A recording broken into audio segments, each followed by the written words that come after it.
We live in an age of fads and brands, and education is no more immune to that than anything else. I think in many quarters, there's a sense that classical education is in danger of becoming such a fad or a brand.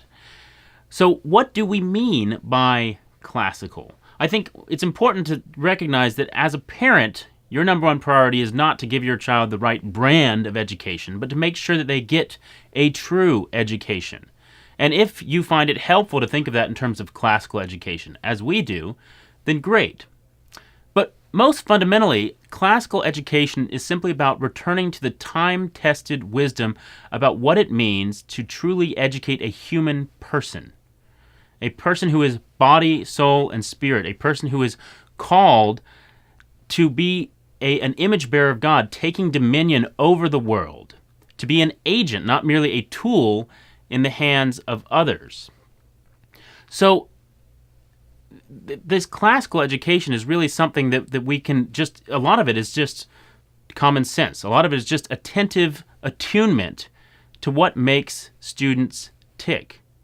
But thankfully, we don't have to reinvent the wheel or start from scratch. We can follow the wisdom of our forefathers, follow the wisdom of the Greeks and the Romans, of the medieval schoolmen, of the Protestant reformers, in all of the educational methods that they pioneered and fine-tuned over many centuries.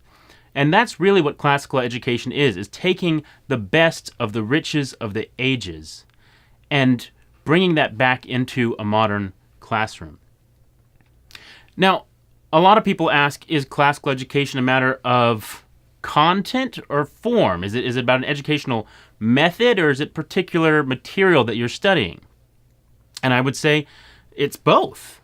I would say that a lot of classical education is a matter of reading the classics, right? It is reading Homer, it's reading Virgil, it's reading Thomas Aquinas, St. Augustine, it's reading Milton, Martin Luther, and reading Jane Austen, all the way down into the great classic works of the modern period. But classical education is also a matter of method. Classical education is about retrieving the trivium and the quadrivium. Now these two it's really helpful to think in terms of both of these, because the trivium, grammar, logic, and rhetoric, is about training us to be masters of language, masters of words, masters of how human thought works and how to convey our thoughts effectively. And then the quadrivium, arithmetic, geometry, music, and astronomy in the classical mold, but more generally, you can think of the quadrivium as the observation of the order of the natural world. This is about gaining mastery over what God has put out there for us to discover.